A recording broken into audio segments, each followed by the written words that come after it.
South India shopping mall the wedding మంత్ర సరికొత్త wedding collection south India shopping mall.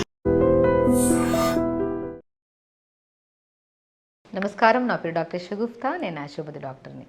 మనం చాలా వీడియోస్లో పట్ల ప్రాబ్లమ్స్ గురించి ఎక్కువ మాట్లాడుకున్నామండి. లైక్ బీపీ గురించి మాట్లాడుకున్నాం, థైరాయిడ్ గురించి మాట్లాడుకున్నాం, డయాబెటిక్ గురించి, అండ్ వెయిట్ ఎలా తగ్గాలి, కొంతమంది వెయిట్ ఎలా పుటాన్ అవ్వాలి అని చాలా రకాల ప్రాబ్లమ్స్ గురించి మనం మాట్లాడుకున్నాం. కానీ ఒక మనిషి హెల్తీగా ఉండాలంటే, అసలు ఈ ప్రాబ్లమ్స్ అన్నీ రాకుండా అసలు మనం హెల్తీగా ఉండాలంటే ఏం అలవాట్లు ఉండడం వల్ల మనం హెల్తీగా ఉంటాం?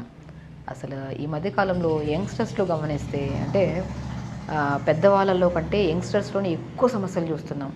లైక్ లంగ్ ప్రాబ్లమ్స్ అని చెప్పేసి, చిన్న వయసులో బీపీ రావడము, చిన్న వయసులో డయాబెటీస్ రావడము, ఇంకా టీనేజర్స్లో అయితే హెయిర్ ఫాల్ విపరీతంగా అవ్వడము, వైట్ హెయిర్ రావడము, ఫేస్ మీద బాగా పింపుల్స్ రావడం, ఒక్కటి కాదు కౌంట్ చేస్తూ వెళ్తే ఎన్నో రకాల సమస్యలు. అసలు టీనేజర్స్లో కానీ యంగ్స్టర్స్లో కానీ ఈ సమస్యలు ఎందుకు వస్తున్నాయి?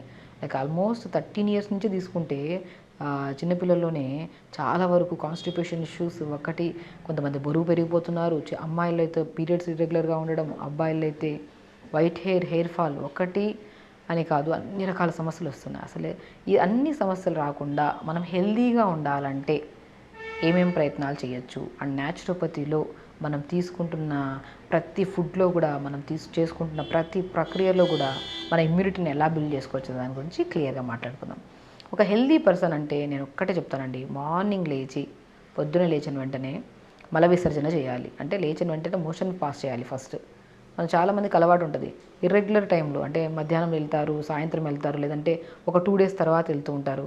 సో ఇది హెల్తీ హ్యాబిట్ కాదు. మార్నింగ్ లేచిన వెంటనే ఒక హెల్తీయెస్ట్ పర్సన్ ఫస్ట్ లేచిన వెంటనే ఒక 2 to 3 minutesలో మొత్తం పేగుల్లో ఉన్న మలాన్ని అంతా క్లీన్ చేసేసేయాలి. ఫస్ట్ ఒక బెస్ట్ హెల్తీ హ్యాబిట్లో అదొకటి మెయిన్ ఇంపార్టెంట్. ఒకవేళ ఇర్రెగ్యులర్ మోషన్కి వెళ్ళే వాళ్ళలో మనం గమనిస్తే ఫేస్ మీద పింపుల్స్, స్వెట్ స్మెల్ వీళ్ళల్లో, అంటే రోజుకు 4-5 సార్లు మోషన్కి వెళ్ళే వాళ్ళల్లో కానీ, లేదంటే రోజు మార్చి రోజు వెళ్ళే వాళ్ళల్లో కానీ ఇలాంటి కండిషన్ చూస్తే వీళ్ళల్లో చెమట ఎక్కువ పడుతుంటుంది. ఈ చెమట చాలా డిఫరెంట్ కైండ్ ఆఫ్ స్మెల్ ఉంటుంది.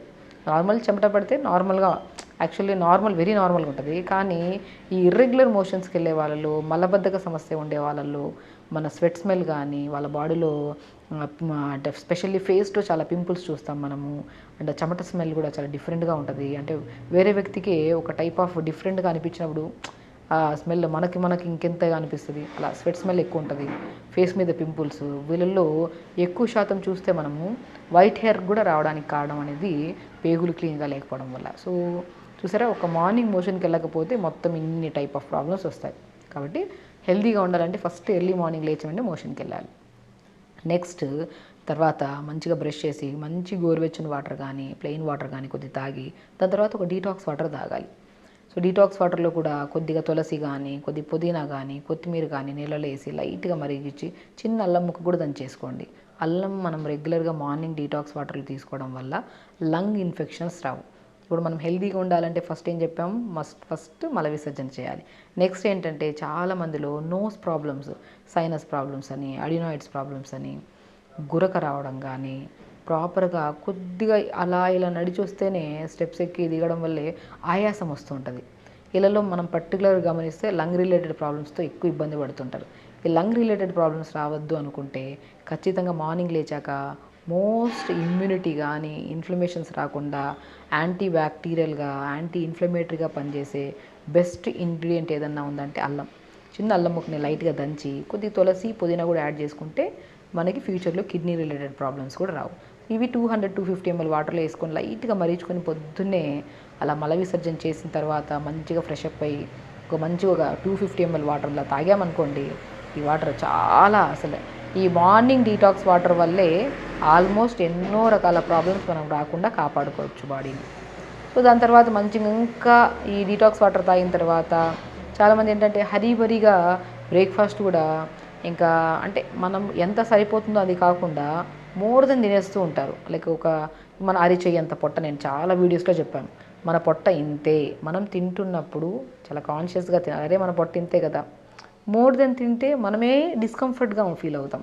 బర్బ్స్ రావడం కానీ, ఒక మనిషి కడుపు నిండా తింటే ఏ పని చేయడానికి కూడా శరీరం సహకరించదు.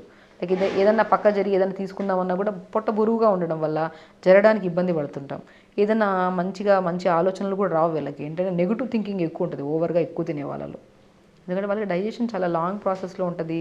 ఆ డైజెషన్ అవ్వడానికి ముందే వేరే ఫుడ్ తినడం, వేరే ఫుడ్ అంటే లైక్ బ్రేక్ఫాస్ట్ చేసిన వెంటనే లంచ్కి మిడిల్లో మళ్ళీ ఏదో స్నాక్, మళ్ళీ లంచ్ టైంకి హెవీగా తినేస్తాం, అది డైజెషన్ కాకుండా డిన్నర్ టైంకి వచ్చేసేటప్పటికి మళ్ళీ ఏదో స్నాక్. సో ఇండైజెషన్ అవ్వడం, పొట్టలో అలా ఫుడ్ ఉండిపోవడం వల్ల వీళ్ళకి ఏ పని కూడా చేయడానికి బాడీ సహకరించదు, యాక్టివ్గా ఉంటారు వీళ్ళు. ఇది ఒక మెయిన్ అన్హెల్దీ హ్యాబిట్. టైంకి తినాలి, అది కూడా ఒక లిమిట్గా తినాలి, మంచిగా తినండి, కానీ టైంకి తినడం చాలా ఇంపార్టెంట్. అది కూడా మనం గుర్తుపెట్టుకోవాల్సింది ఏంటి, ఇంత తినాలి, ఒక లిమిట్గా తినాలి. అది డైజెషన్ అయ్యాక ఖచ్చితంగా ఆకలి వేస్తుంది. ఆకలి వేసేంత వరకు వెయిట్ చేయాలి. ఈ మధ్యకాలంలో ఎవ్వరికి ఆకలి అంటే ఏంటి అనేది అస్సలు తెలీదు. మనం చిన్నప్పుడు ఒక పని చేసి వచ్చిన తర్వాత అది ఏంది ఎలుకలు కొట్టుకుంటున్న పొట్లు ఆకలేస్తుంది అనేవాళ్ళు. అంటే ఒక ఎగ్జాంపుల్ ఇలా మాట్లాడేవాళ్ళం. ఎందుకంటే అది ఆకలి అనేది ఈ మధ్య ఏం తెలియట్లేదు. ఎందుకంటే అవైలబిలిటీ ఆఫ్ ఫుడ్ అనేది ప్రతి చోట మనం ఇలా కళ్ళు తిప్పిలా చూసేటప్పుడు ఒక హోటల్స్, పానీపూరి బండ్లు, ఇవి అవి కంప్లీట్ ఆక్యుపై చేసేసి మనం కూడా ఎక్కడ కంట్రోల్ చేసుకోలేకపోతున్నాం.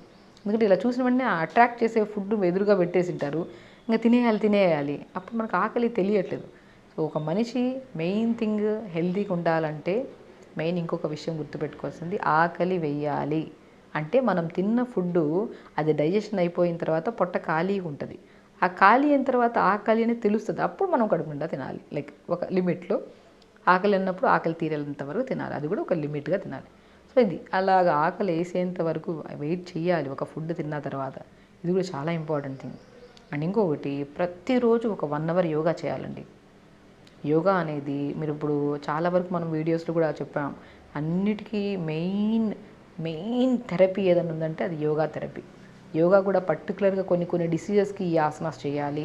ఇప్పుడు థైరాయిడ్ ఉండేవాళ్ళు భుజంగాసన, సర్పాసనని, సేతుబంధాసన, ఇలా.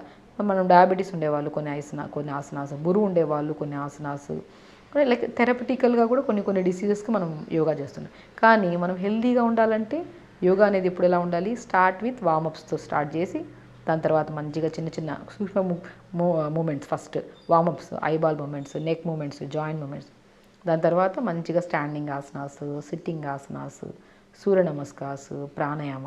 సో అట్లీస్ట్ 45 మినిట్స్ ప్రతిరోజు మార్నింగ్ లేచాక. సో ఎర్లీగా లేచి తొందరగా పడుకున్నామంటే తొందరగా లేస్తాం, అప్పుడు ప్రతి పని కరెక్ట్ టైంకి అవుతుంది. మనం లేట్గా పడుకోవడం, లేట్గా లెగడము, ప్రతి పని ఇప్పుడు మనం అనుకుంటాము 9 గంటలకు లేచి పొద్దున్నే మల విసర్జన చేసేటప్పటికల్లా 9:30, మనం ఇటు అటు రెడీ అయిపోయేటండి. ఆ డిటాక్స్ వాటర్ తాగేటప్పుడు 10 అవుతుంది. ఇంకా ఇవన్నీ చేయడానికి ఎక్కడ టైం అవుతుంది, టైం అవ్వదు. ఎందుకంటే వర్క్ ఉంటుంది కాబట్టి హరీబరీగా లేచి చేసుకుంటాం, కాబట్టి బాడీ అంతా డిస్టర్బ్ అయిపోతుంది.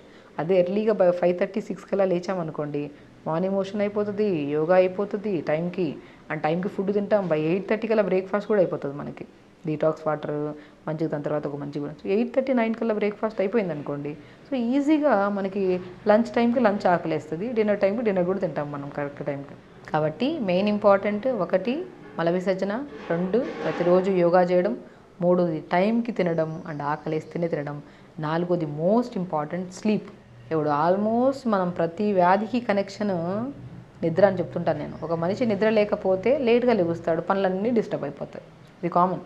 ఒక మనిషి నిద్ర ప్రాపర్గా పడుకున్నాడు, బై 5:30 కల్లా బెల్ అలారం కూడా కొట్టాల్సిన అవసరం లేదు, ఈజీగా లెగిసిపోతాం మనం. కాబట్టి స్లీప్ మనిషికి మోస్ట్ ఇంపార్టెంట్. ఇప్పుడు స్లీప్ కరెక్ట్గా లేదని చెప్పి స్లీప్ యాప్నియా మిషన్ వాడుతున్నారు, స్లీపింగ్ ట్యాబ్లెట్స్ వాడుతున్నారు, రకరకాల రెమెడీలు ఫాలో అవుతున్నారు, కానీ నిద్ర రావట్లేదు. నేనేమంటానంటే అసలు అన్నిటికంటే ఇంపార్టెంట్ మొబైల్ పక్కన పెట్టేసేయండి పడుకోవడానికి ముందు. మనము మొబైల్ యూజింగ్ అధికంగా ఉండడం వల్ల కూడా ఎక్కువ మందికి నిద్ర సరిగా రావట్లేదు. కొంతమంది కొన్ని డెఫిషియన్సీ వల్ల నిద్ర రాకపోతే, కొంతమందికి ఈ అలవాటు ఎక్కువ ఉండడం వల్ల నిద్ర రావట్లేదు. సో ఒక మనిషికి నిద్ర చాలా ఇంపార్టెంట్. నిద్ర బాగుండాలి, ఎర్లీ మార్నింగ్ తొందరగా లేగాలి, మల విసర్జన చేయాలి, కరెక్ట్ టైంకి తినాలి, అది కూడా ఆకలేస్తేనే తినాలి. ఈ 4 అలవాట్లు కరెక్ట్గా ఉంటే మనకి ఏ ప్రాబ్లమ్స్ రావండి. బరువు అస్సలు పెరగరు, అండ్ కాంప్లికేటెడ్ ప్రాబ్లమ్స్ అస్సలు రావు. ఎందుకంటే అక్కడే ఆల్మోస్ట్ నిద్ర సరిపోయిందా, డైజెషన్ ప్రాబ్లమ్స్ క్లియర్. సో ప్రాపర్గా యోగా చేస్తున్నామా, ఇంకా అన్ని ఆర్గాన్స్ హెల్తీగా ఉంటాయి కాబట్టి ఏ కైండ్ ఆఫ్ డిసీజెస్ రావడానికి ఛాన్సెసే లేవు. కాబట్టి నేను చాలా వీడియోస్లో ఈ సమస్యకి ఇది చేయండి, ఆ సమస్యకి అది చేయండి. చాలామంది అంటుంటారు, మేడం మన నరాల బలహీనతకి చాలా వీడియోలు చేశారు కదా, ఒక్కొక్క చోట ఒక్కొక్క రెమెడీ చెప్పారు, మీరు ఎలాగ మరి అన్నీ ఎలా ఫాలో అవ్వాలి అంటుంటారు. నేను ఏమంటానంటే, మనం ఒక నరాల బలహీనత వీడియో చేసామనుకోండి, సీజనల్ వైజ్గా మాట్లాడతాను. అంటే మనం వెదర్ని బట్టి ఇప్పుడు ఈ సీజన్కి ఈ టైప్ ఆఫ్ ఫుడ్ తినడం వల్ల ఈ కైండ్ ఆఫ్ నరాల బలహీనత మనకు తగ్గుతుంది. నెక్స్ట్ సీజన్కి ఫుడ్ మార్చుకుంటూ ఉంటాం కాబట్టి అది. సో స్లీపింగ్ ప్రాబ్లమ్స్ కూడా చాలా వరకు నేను చెప్తుంటాను, ఇవి వాడండి, పిస్తా వాడండి మంచిది, బీట్రూట్ వాటర్ తాగండి, లేదంటే ఆవు పాలు దొరికితే ఆవు పాలు మంచిగా పడుకునే ముందు తీసుకోండి, మంచిగా నిద్ర పడుతుంది. ఒక్కొక్క రెమెడీ మనం మాట్లాడుంటాం, అవి సీజనల్ వైజ్గా మనం డివైడ్ చేసుకుంటూ ఉంటాం. కాబట్టి ఫుడ్ మంచిగా వాతావరణాన్ని బట్టి మనం మార్చుకుంటూ ఉండాలి. వర్షాకాలంలో ఒక టైప్ ఆఫ్ ఫుడ్ తినాలి, ఎండాకాలంలో ఒక టైప్ ఆఫ్ ఫుడ్ తినాలి. మనం బాగా గమనిస్తే సీజనల్ వైజ్ ఫ్రూట్స్ అంటుంటాం. ఎందుకు ఆ సీజన్లోనే వస్తాయి, ఆ సీజన్లో ఆ న్యూట్రిషనల్ డెఫిషియన్సీస్ రాకుండా ఆ ఫ్రూట్స్ తింటే మనకు మంచిగా ఆ ఫుడ్ మంచిగా తీసుకుంటే ఆ డెఫిషియన్సీస్ మనం రాకుండా ఆ వాతావరణానికి మన బాడీ సెట్ అయిపోతుంది అనమాట. కాబట్టి సీజనల్ వైజ్గా కొద్దిగా ఫుడ్ మార్చుకుంటూ ఉండాలి. మనకు కూడా ఖచ్చితంగా ఆ నాలెడ్జ్ ఉండాలి. ఖచ్చితంగా మనం చాలా చూసే ఉంటారు మీరు. కాబట్టి ఇలా సీజనల్ వైజ్గా ఫుడ్ మార్చుకుంటూ ప్రతిరోజు యోగా చేసుకుంటూ టైంకి వాటర్ తాగుతూ అండ్ ఫుడ్ కూడా టైంకి తింటూ టైంకి పడుకుంటే మాత్రం పర్ఫెక్ట్లీ గుడ్ అండి. ఏ హెల్త్ కాంప్లికేషన్స్ రావు. మనం అంటే చాలా చాలా ఇంపార్టెంట్ థింగ్. చాలామంది మన దగ్గరికి వస్తుంటారు ట్రీట్మెంట్ కోసము. ఆ ట్రీట్మెంట్కి వచ్చినప్పుడు రకరకాల ప్రాబ్లమ్స్ వస్తుంటారు. నేను ఫస్ట్ ఒకటే అడుగుతా, నిద్ర సెట్ చేసుకొని రండి అండ్ తొందరగా లేచి మల విసర్జన చేయండి, టైంకి వాటర్ తాగిరండి. ఆటోమేటిక్గా మీ సమస్య అక్కడే 70% తగ్గిపోతుంది. అవి సెట్ చేసుకున్న తర్వాత ఆగిరండి. నేను ఇంకా ఏమైనా డెఫిషియన్సీస్ ఉంటే నేను ఖచ్చితంగా గైడ్ చేస్తుంటా అంటాను. సో కాబట్టి హెల్తీగా ఉండాలంటే very simple thing.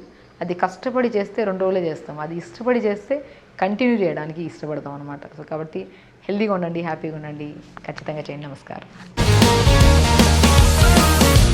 Sir, one life lesson what medicine has taught you. Whatever you can do without expecting.